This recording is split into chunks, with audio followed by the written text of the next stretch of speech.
right to it. Amie, are you ready to get scared stupid with Ernest? I'm ready, Vern. Alrighty, let's do this. I'm counting down in 5, 4, 3, 2, 1, go. Ah, that Touchstone Pictures logo.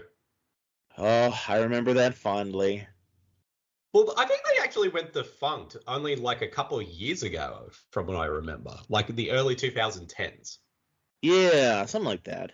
Yeah, but they were like, I guess for those out there who don't know what Touchstone Pictures was, it was kind of like the adult division of Disney.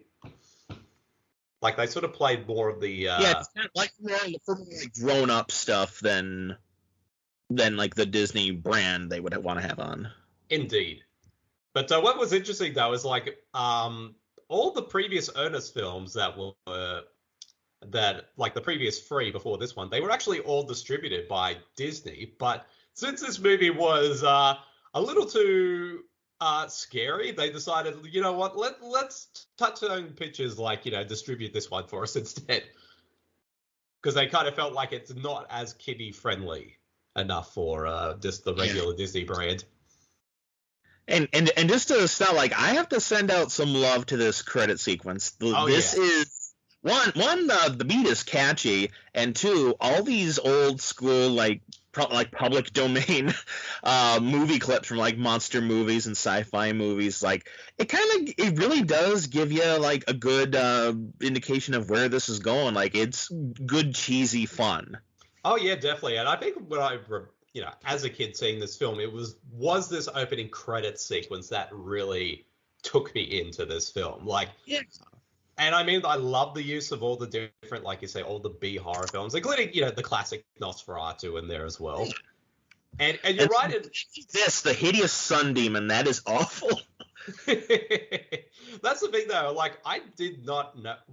Even as a kid, I'm like, even though I was not a fan of horror at the time, I was like curious, like, I wonder what all these movies are. Like, where all. And, as I've gotten older, some I've seen and others that I still haven't discovered yet. But I think for anyone who's like, an up-and-coming horror fan, especially if you're young, this is kind of like would be one of those opening sequences that kind of like sets you on that trail. It's like, oh, what are all these movies? I want to find out what they are now.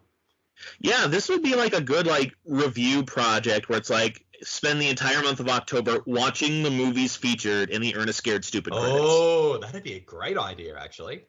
Yeah. I might have to do that one year. If you're watching this with captions on, I just love when they do this, where it's like ah,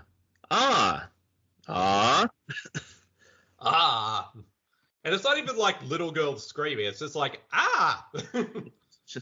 So for all you know, if you don't have the sound on, it's just some disembodied voice going ah. Indeed. Actually, one of my favorite things about this opening chase scene is if you go to the goof page on IMDb, pretty much the first goof that's listed here, it's like in the scene when the little girl is being chased by Trancor the troll, it's very obvious that she's not terrified because she's like smiling throughout the whole scene. Maybe she's like, that's part of her character. It's like, haha, we got him. That is true. That could be true. Indeed. And starring Jim Varney as Martin Van Buren, apparently. I think so. Well, he's definitely playing Ernest's ancestor. And also this movie kind of gives us the indication of like why Ernest is as dumb as he is. Because it was a curse placed forth on his family by a troll. More like an ancesternist. Ah. Yes. Yeah, this is kind of like, as Ernest Scared Stupid, it's kind of been as ambitious as the series got in terms of, cinematography and story and effects work. And you can tell that when this didn't do that well, it really hurt, like, the director and, like, the creative team, because starting with the next one, Ernest Rides Again, things started looking super cheap. Oh, yeah, definitely. And I know the next one after this film, which was Ernest Rides Again, was the last theatrically released Ernest film. And even then, I think Ernest Scared Stupid, that pretty much ended their partnership with Jim Varney, John Cherry, and Coke Sands at the end of their partnership with Disney. And Ernest Rides Again was actually independently produced as a theatrical film, but then that film bombed, and then the next 4 Ernest films after that went straight to video. Yeah, everything was on VHS after that. Yeah, exactly. And that was around the time when, the late 80s, early 90s, when the VHS boom was a big thing, especially for direct-to-video content as well. Mm-hmm. But you're right, though. I think at this point, this would have been one of the more ambitious and more bigger budgeted, Ernest films. I mean, you would think after Saves Christmas, it couldn't get any bigger than that, but they found a way with this film.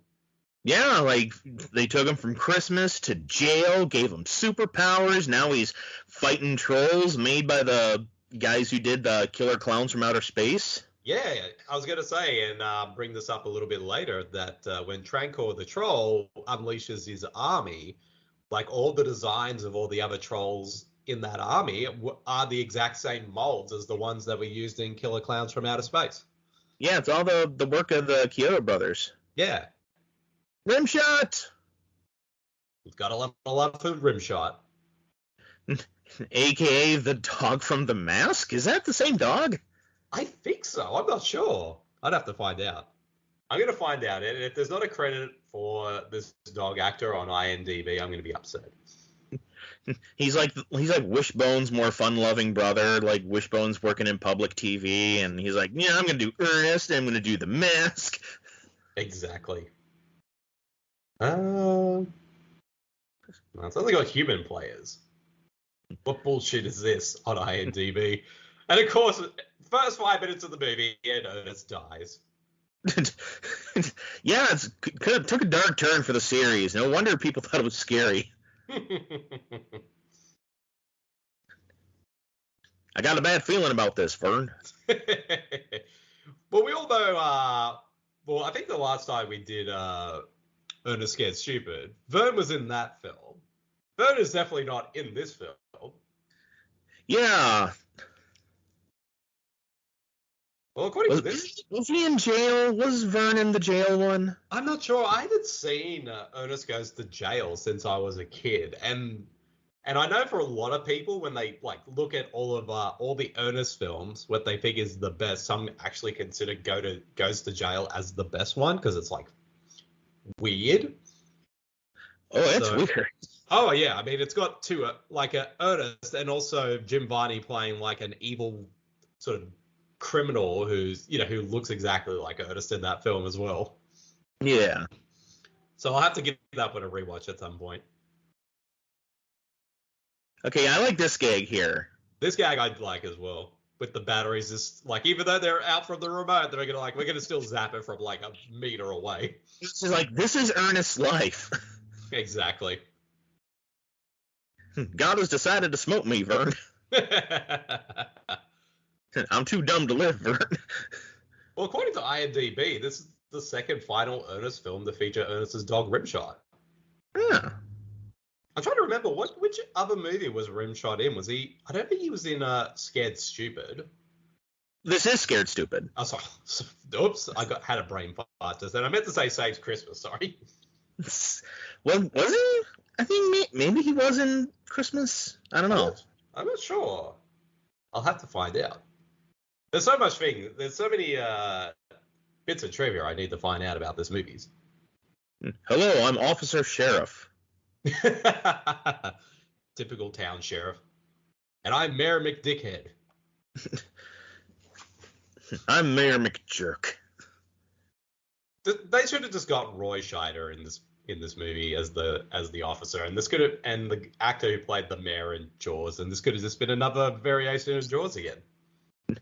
I was gonna say either that or have Charles Cyphers show up as the sheriff, and you're like, oh, that's kind of a cute thing. Then just start adding more and more Halloween actors in there. Yes. PJ Souls is one of the kids following Ernest around. Yes, that would have been amazing. And just treating her like she's like a 12-year-old, hey, little Susie. Even though you're played by a 30-odd-year-old woman at this point.